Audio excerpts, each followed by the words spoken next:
2026, c'est demain. Et pour les entreprises des Antilles, cet horizon est, disons, plein de défis. Face à un contexte économique qui se tend, la vraie question, ce n'est plus si on doit s'adapter, mais plutôt comment. Comment on fait pour transformer ces obstacles en de vraies opportunités de croissance? C'est justement ce qu'on va voir ensemble. Ça peut paraître un peu paradoxal, n'est-ce pas? Parler de coûts comme d'un moteur de croissance. Et pourtant, c'est bien là que se cache une clé essentielle. On va voir comment une optimisation vraiment stratégique des charges peut faire bien plus que simplement vous protéger des coups durs. Elle peut, en fait, libérer un potentiel de croissance que vous n'imaginiez même pas. Alors, pour bien comprendre, commençons par planter le décor. Quel est ce fameux paysage économique? Les chiffres, en fait, ils nous montrent des défis qui sont bien spécifiques à nos territoires. Des défis structurels qui viennent amplifier les crises mondiales. Et pour s'en protéger, il faut d'abord les regarder bien en face. Voilà un chiffre qui frappe. Moins 38%. C'est l'écart de richesse, l'écart de PIB par habitant entre nos régions et la moyenne nationale. Et ça, ce n'est pas juste une ligne dans un tableau Excel, non. C'est la base même de notre fragilité économique. C'est ce qui explique pourquoi chaque secousse est ressentie plus fort ici. Et cette fragilité, elle n'est même pas uniforme. Regardez, d'un côté, on a la Guadeloupe qui affiche une petite croissance, notamment grâce au tourisme. De l'autre, la Martinique qui, elle, continue de reculer. Ça nous montre bien que les réalités sont différentes, que les vulnérabilités ne sont pas les mêmes et que chaque entreprise doit composer avec son propre contexte. Maintenant, si on zoome un peu sur ces chiffres, il y en a un qui est particulièrement révélateur. Le taux de couverture commerciale avec nos voisins de la zone CARIFORUM. À peine 2,4%. Qu'est-ce que ça veut dire concrètement? Une dépendance quasi totale aux importations qui viennent de loin. Et ça, c'est l'une des racines profondes de la fameuse vie chère qui nous pèse à tous. Bon, tout ça, c'est le contexte global. Mais concrètement, au jour le jour, dans votre entreprise, comment ça se traduit? Parce que c'est bien là, sur vos marges, que cette pression s'exerce vraiment. Plus 24,9%, c'est la hausse des dossiers de surendettement des ménages en Guadeloupe. On pourrait se dire que c'est un problème social, mais en réalité, c'est une bombe à retardement pour l'économie. Moins de pouvoir d'achat pour les familles, ça veut dire moins de consommation. Et donc, une menace directe sur votre chiffre d'affaires de demain.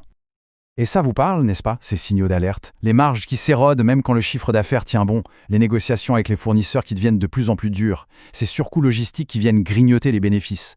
On a beau essayer de réduire les coûts à droite à gauche, on n'a pas de résultat tangible. C'est épuisant.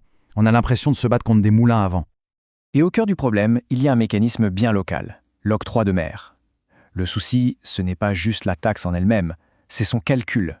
Elle est basée sur la valeur du produit, mais aussi sur le coût du transport. En gros, quand le prix du fret explose à l'international, l'octroi de mer vient jeter de l'huile sur le feu.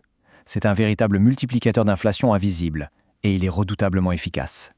Alors, face à tout ça, on baisse les bras. Surtout pas. Subir n'est pas une option.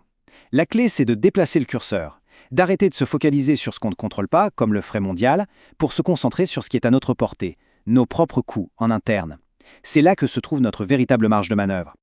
Et pour ça, il existe une méthode simple, en 4 étapes, et qui a fait ses preuves. Tout commence par un audit entièrement gratuit pour évaluer le potentiel. Ensuite, on pose un diagnostic précis et on bâtit un plan d'action sur mesure. Puis, on vous accompagne pour le mettre en place.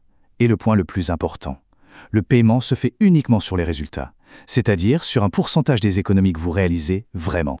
Voilà ce que ça change. Ce n'est plus une relation client-fournisseur classique, c'est un vrai partenariat. On est dans le même bateau, avec le même objectif, améliorer votre rentabilité. Nos intérêts sont parfaitement alignés avec les vôtres. La confiance, elle se construit là-dessus. Bon, la méthode, c'est bien beau, mais les résultats. Qu'est-ce que ça donne concrètement une approche comme celle-ci? Parce qu'au final, c'est tout ce qui compte. Prenons un exemple concret. Sur une mission, on a réussi à réduire les coûts d'achat de 12%. Attention, sans toucher à la qualité. C'est crucial. Ces 12%, ce n'est pas de la magie, c'est du cash, direct, qui rentre dans la trésorerie et qui vient gonfler la marge de l'entreprise. Parce que c'est ça le véritable enjeu. Les économies réalisées, ce ne sont pas juste des chiffres pour faire joli dans un bilan.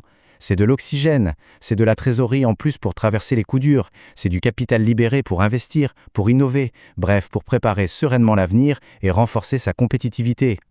Alors si vous aussi vous voulez commencer à bâtir cette résilience pour 2026, le premier pas est vraiment simple. Il suffit de réserver un échange sur mi8conseil.com. C'est gratuit, sans aucun engagement. Juste une discussion pour voir, ensemble, où se cachent les gisements d'économie dans votre entreprise. Finalement, tout se résume à une question. Face à l'incertitude, chaque décision est cruciale. Se concentrer sur ce que l'on maîtrise, ce n'est pas juste une option, c'est un choix stratégique majeur. La vraie question est, Êtes-vous prêt à prendre la bonne décision dès aujourd'hui?